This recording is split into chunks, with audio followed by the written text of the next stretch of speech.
বিশ্বাস করেন আমাদেরকে, আমি নিজেকে নিজে মুসলমান পরিচয় দিতে আমার কাছে লজ্জা লাগে। আমি আমাকে মুসলমান পরিচয় দিতে আমার কাছে লজ্জা লাগে।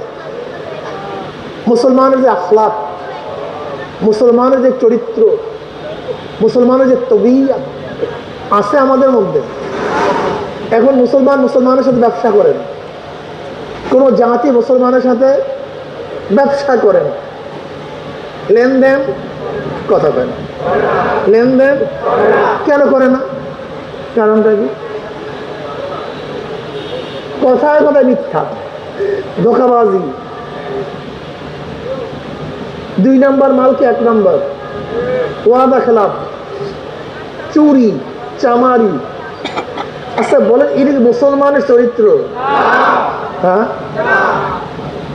মুসলমানের চরিত্র। তুমি মুসলমান বলো কেন?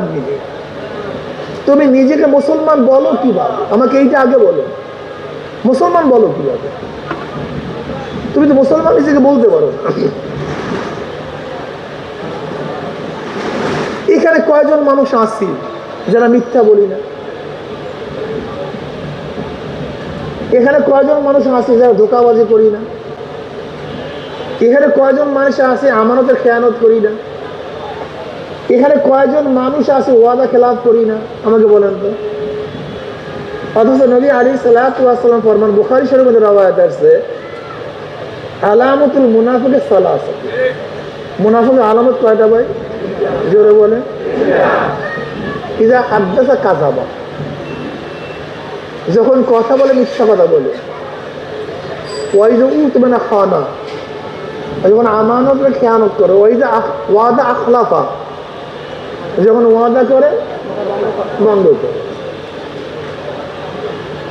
কথা বললে কি বলে? ওয়াদা করলে, আমানত রাখলে।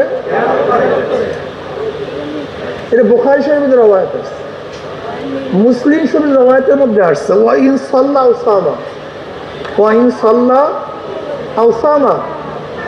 যারা মিথ্যা বলে, ওয়াদা খেলাফ করে, আমানতের খেলাফ করে, আমানতকে রক্ষা করে না, খেয়ানত করে, এই 3টা গুণ যার মধ্যে আছে, সে যদি নামাজও পড়ে, রোজাও রাখে, তারপরে সে মুনাফিক।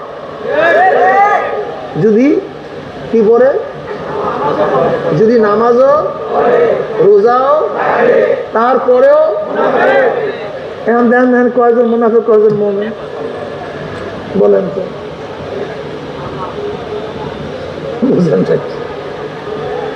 আপনি জানেন মুসলমান কি জিনিস? একটু উদাহরণ দেব, কথা বলেন।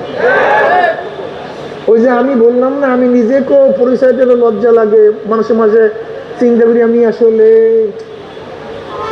ধোঁকাবাজ কিনা, নিজের মধ্যে খটকার, আসলে ধোঁকাবাজ কিনা। ধরে নেন এই পুরা এই এলাকাটা, মোহাম্মদপুর এলাকাটা একটা গোডাউন। এই পুরো এলাকাটা কি ভাই? বিশাল গোডাউন না ছোট গোডাউন? বিশাল গোডাউন। এই গোডাউনের মধ্যে স্বর্ণ মুদ্রা ভরপুর, পরিপূর্ণ স্বর্ণ মুদ্রা, গোটা গোডাউন অগণিত স্বর্ণ মুদ্রা।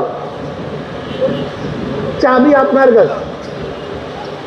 এখান থেকে হাজারো স্বর্ণ মুদ্রাও যদি আপনি সরান, কেউ দেখবে না, কেসও হবে না, কেউ অপমান অপদস্থও করবে না।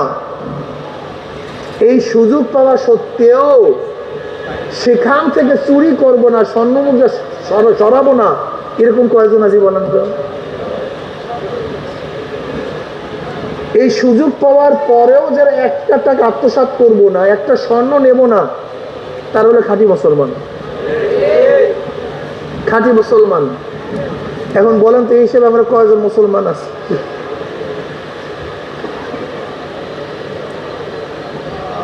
খুব কঠিন। মুসলমান চিনলেন না, মুসলমানের সে ভালো আদর্শ গোটা দুনিয়াতে নাই।